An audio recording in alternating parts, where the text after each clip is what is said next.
गुरुमुख मंडली इसी प्रकार अपने मन व चित्त की समस्त वृत्तियों को एकाग्र करते हुए एवं अपना ध्यान सन्मुख अपने परम इष्ट देव श्री हजूर श्री सतगुरुदाता दयाल जी महाराज जी के पावन श्री दर्शनों की ओर लगाते हुए प्रेम सहित बोलिए जयकारा बोल मेरे श्री गुरु महाराज की। संतों ने अपनी वाणियों के अंदर ऐसा कथन किया है कि धरनी जहां लग देखिया तहां लग सभी भिखार, दाता केवल सतगुरु देत न माने हार। संतों ने वर्णन किया है कि पूरी धरती के ऊपर हमें ये खोज करके निर्णय किया है कि इस पूरी धरती के ऊपर जितने भी जीव हैं वो भिखारी हैं। धरती जहां लग देखिया तहां लग सभी भिखार, दाता केवल सतगुरु देत न माने हार। केवल वक़्त के महापुरुष ही इस धराधाम पर जो धूमधाम से अवतार लेकर के आते हैं वो दाता हैं। और कैसे दाता हैं कि देत न माने हार, वो दात देते जाते हैं और मुक्त करों से जो सेवक जन है गुरुमुख जन है उनकी झोली छोटी हो जाती है, लेकिन सतगुरु की जो दात है उसकी कोई सीमा ही नहीं है। तो वो कौन सी दात बख्शते हैं? महापुरुषों ने लिखा है कि सतगुरु सा दाता नहीं, तीन लोक मंझार, जो बख्शे सतनाम धन भक्ति अमोलक सार। एक ऐसी दात देते हैं, नाम और भक्ति रूपी अमोलक सार वस्तु है जो किसी भी जगह से वो दात नहीं मिल सकती। वही दात जो है वक़्त के महापुरुष इस धराधाम पर अपने सेवकों को अपने गुरुमुखों को देने के लिए आते हैं। लेकिन ये दात कौन प्राप्त कर सकता है? महापुरुषों ने परम संत श्री कबीर साहब महाराज जी ने अपनी वाणी में लिखा है कि भक्ति गेंद चौगान की, चाहे कोई ले जाए, कहे कबीर कछु भेद नहीं, कहा रंग का है। मिसाल देकर के महापुरुषों ने फरमाया है कि जैसे एक चौगान की गेंद होती है, जो भी मेहनत करके पुरुषार्थ करके उसको ले जाए वो ये लिहाज नहीं करती कि ये अमीर है ये गरीब है। इसका मतलब है कि नाम और भक्ति रूपी दात जो है हर एक इंसान प्राप्त कर सकता है, लेकिन कौन सी ऐसा वाय मीडिया कौन सा है जिसके द्वारा ये दात मिल सकती है? महापुरुषों ने अपनी वाणियों के अंदर कथन किया है कि जो सेवक सतगुरु दरबार में आया है, जिस सेवक को वक़्त के महापुरुषों की शरण मिली है, अगर वो सेवक गुरुमुख सतगुरु की आज्ञा सतगुरु की मौज के अनुसार अपना जीवन व्यतीत करता है तो वो नाम और भक्ति के धन से माला माल हो जाता है।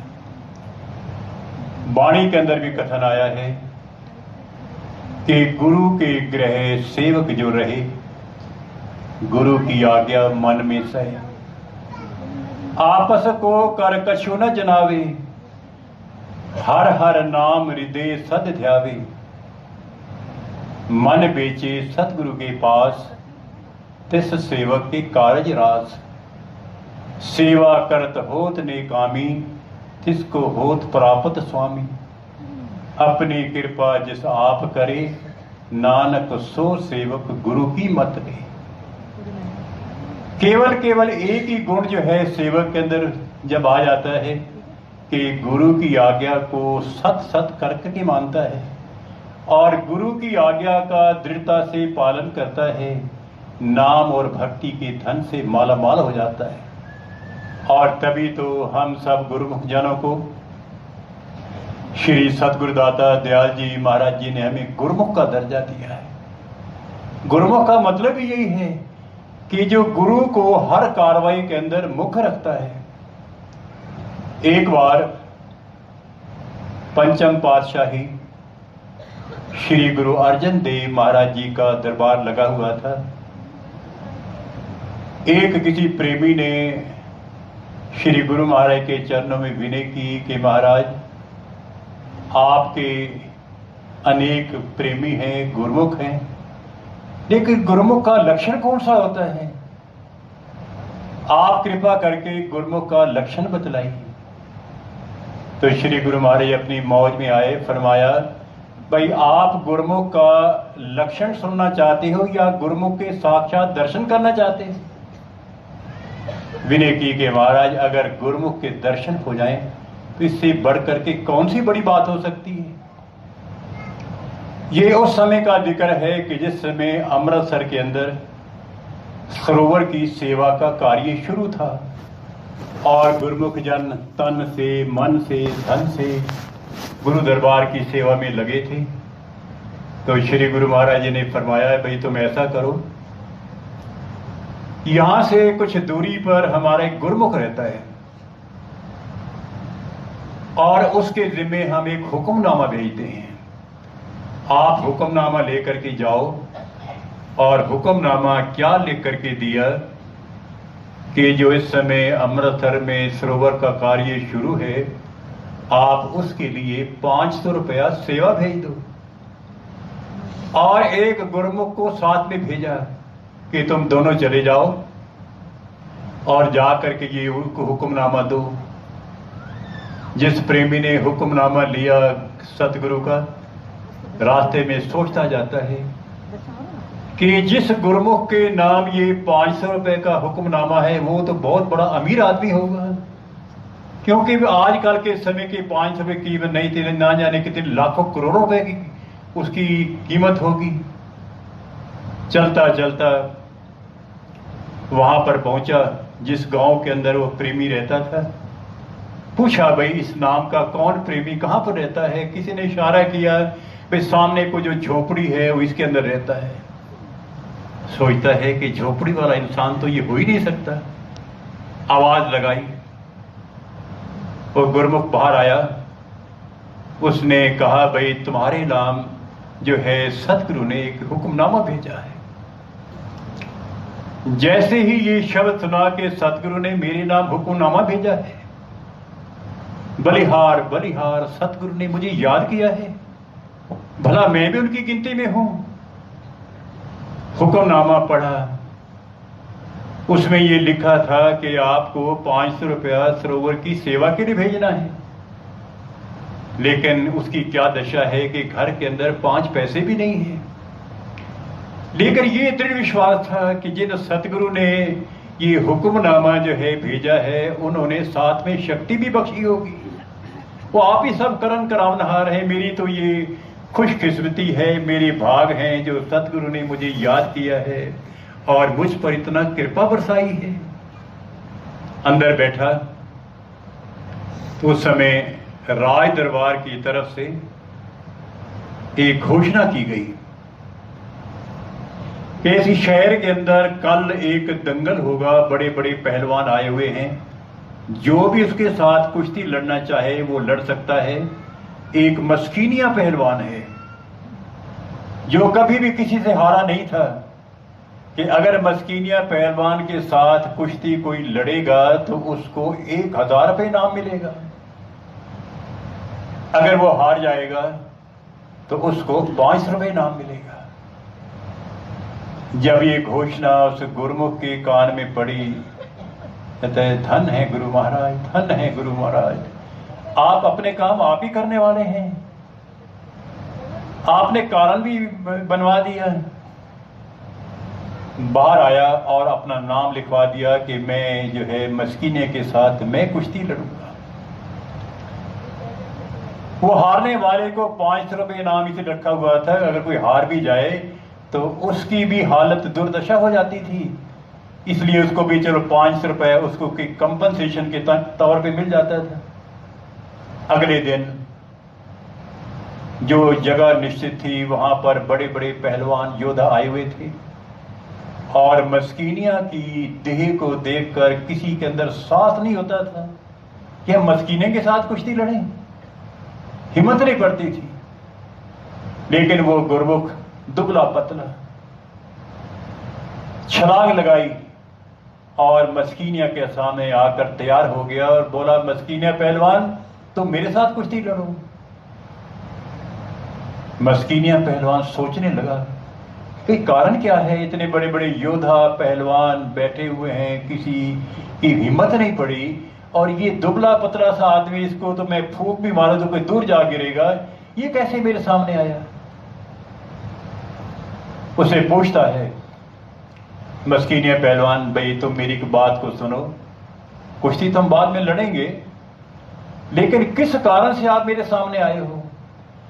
क्या अपनी देह को और मेरी देह को नहीं देखते कि तुम्हारा मेरे साथ मुकाबला क्या है, कारण क्या है?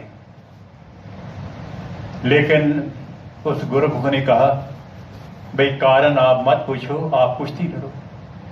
बार बार आग्रह करने पर गुरुमुख ने बतलाया कि मैं श्री गुरु महाराज जी का शिष्य हूं और मेरे सतगुरु ने मुझे 500 रुपये सेवा का हुक्म भेजा है।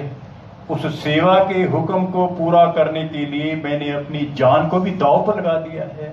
अगर मेरा शरीर भी छूट जाए तो मैं इसकी चिंता नहीं, लेकिन सतगुरु का हुक्म पूरा होना चाहिए। तो जब ये शब्द मस्कीनिया ने सुने, कहता है, आफरीन आफरीन, ऐसे गुरमुख जन जिनको अपने सतगुरु के ऊपर इतनी निष्ठा है, इतना श्रद्धा है, इतनी विश्वास है, उनकी आज्ञा को पूरा करने के लिए ये कह रहा है कि मेरी चाहे जान भी चली जाए तो मुझे परवाह नहीं है। तो कहता है, भाई मस्कीनिया पहलवान कहने लगा, भाई ऐसा है, हम कुश्ती तो लड़ते हैं, लेकिन मैं भी अपने सतगुरु के, आपके सतगुरु के दर्शन करना चाहता हूं, जिनकी इतनी महिमा है, जिनके ऊपर तुम्हारा इतना विश्वास है। तो ऐसा करो कि मुझे भी गुरु महाराज के दर्शन करा देना, और हम ऐसा करते हैं, आपस में हम कुश्ती लड़ते जरूर हैं, आप मुझे हरा नहीं सकते, लेकिन मैं क्या करूंगा कि कुश्ती लड़ते लड़ते मैं खुद नीचे गिर पड़ूंगा, मैं चित हो जाऊंगा और आप जीत जाओगे। तो जब आप जीत जाओगे तो आपको 1000 रुपये इनाम मिलेगा। तो मैं चाहता हूं कि आपको 500 रुपये का हुक्म हुआ है, आप भी 500 रुपये लेकर के चलो, और मैं भी 500 रुपये लेकर के श्री गुरु महाराज के दर्शन के लिए चलूंगा। तो ये आपस में उन्होंने तय कर लिया, आपस में कुश्ती शुरू हो गई। कभी मस्कीनिया उस गुरमुख को धकेलता है, कभी गुरमुख मस्कीनिया को धकेलता है। होना वही था जो उन्होंने आपस में तय कर लिया था। तो करते करते मस्कीन ने अपने आप को नीचे गिरा लिया और आवाज हो गई कि ये प्रेमी जीत गया, जीत गया, जीत गया, और मस्कीनिया पहलवान हार गया। जो आज तक कभी मस्कीनिया पहलवान ने हार का नाम ही नहीं सुना था, लेकिन सतगुरु के दर्शन के लिए उसने अपने आप के निछावर भी कर दिया। 1000 रुपये इनाम मिला। मस्कीनिया पहलवान और वो जो गुरमुख जिसको 500 रुपये का हुक्म गया था, और तीसरा वो गुरमुख जो श्री गुरु महाराज जी ने उसकी गुरमुख साथ में भेजा था हुक्मनामा ले जाने वाले के साथ, तीनों जो है अमृतसर में पहुंचे। श्री गुरु महाराज के चरणों में उसे प्रेमी ने सारी बेनती की कि महाराज ये मस्कीनिया पहलवान है और ये गुरमुख है जिसके लिए आप जी का हुक्मनामा गया था, ऐसा इन्होंने कुश्ती लड़ी है। जब सारा वृतांत गुरु महाराज के चरणों में पेश किया गया तो श्री गुरु महाराज जी सुखमनी साहब का पाठ लिखवा रहे थे। 12 अष्टपदी लिखवा चुके थे, 13 अष्टपदी शुरू करनी थी। तो वहां उन्होंने वचन उच्चारण किया कि सुखी बसे मस्कीनिया आप निवार तले, वडे वडे हंकारिया नानक गर्भ। हमेशा के लिए सुख का दान प्रदान भी दे दिया। तो ये है गुरुमुख के लक्षण, जो सतगुरु की आज्ञा के ऊपर श्रद्धा से पालन करता है, विश्वास से पालन करता है।